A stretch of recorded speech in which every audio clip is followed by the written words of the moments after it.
Welcome to BalletWise. My name is Michael Wise, its host and its creator. Now, many of you are probably at the very end of those last rehearsals for Nutcracker. So today we wanted to talk a little bit about the grandpa of the Nutcracker and why it's so special and things you might be able to do to elevate it to be something even more special. So starting off, there are two distinctive different types of characters that are played for the final pas de deux. It could either be Masha or Clara and the Nutcracker, or it's the Sugar Plum Fairy and her Cavalier. Depending on what you're representing, you're going to bring in a different energy into your movement quality. If you're a younger individual, either you're a teenager or a young adult, and you're doing these performances, traditionally you're going to bring in a more youthful feel. But if you are a dancer that is well established, that you've been doing this for years and years and years, you're going to have a tendency to probably bring a level of wisdom and weight and elegance and regalness to your movement quality that actually kind of grounds you a little bit more.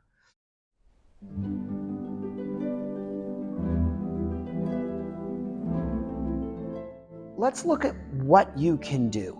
The very, very beginning of the pas de deux, you're standing on opposite sides of the stage, and the most important thing is that you start with eye contact.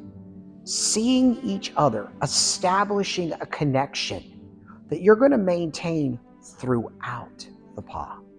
As you come forward to each other, the way she should take your hand should not only be elegant, but there should be a level of affection.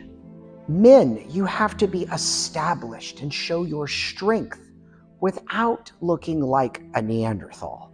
We all have different parts to play here, but this is a pas de deux that feels like you're working as one instead of two individuals trying to impress each other.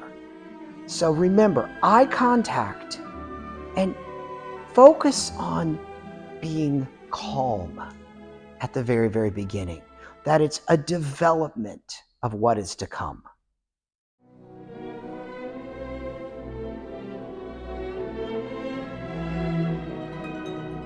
Now moving on to the second stage, where the music really has much more emotion and strength and crescendo. You're now moving into the part of the pas de deux where you really have to focus. Because where that music is going to be showing itself, it's in your intent. It's how you move. You have much stronger movements. You're moving into the sections where you have lifts, and there's an urgency that's behind everything you do. But once again, you have to maintain eye contact. You have to make sure that you're there for each other and that you're stabilized.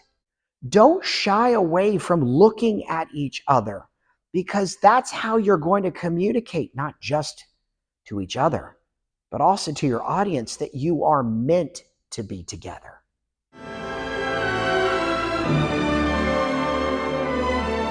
And then the final stage, the crescendo, the finale.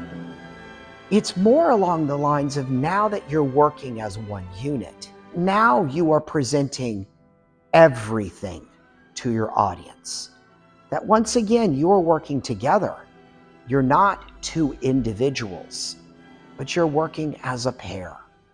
And that really does have this big, strong feeling, because it's no longer like at the beginning of the pas where it was this calm, like the roller coaster's just starting to come up that hill. When you get to the midsection, you've reached the top and you're really starting to build speed. And the very, very end of that pas de deux is that downhill run, and it just slowly comes to that parked position. And that's the way you need to be looking at all the individual pieces and parts. This pas de deux is a classic. It is true classical ballet, and it is something that isn't over the top, but it doesn't mean that it doesn't have feeling. You've got to find a way to show what you want to do, but from a more reserved stance. So you always see that maybe under the surface, there's the volcano, but we don't want to see the volcano erupt on the stage. I hope that all of you, whether you are doing this pas de deux, or you strive to do this pas de deux, or it's already been done 1,000 times, that you can understand and take these notes to kind of bring more of a nuance into your movement and what you're doing. We are so thankful that so many of you have subscribed, that you're watching our videos, because we want you to be a part of our BalletWise family. So if you haven't subscribed, give us a thumbs up, click that subscribe button.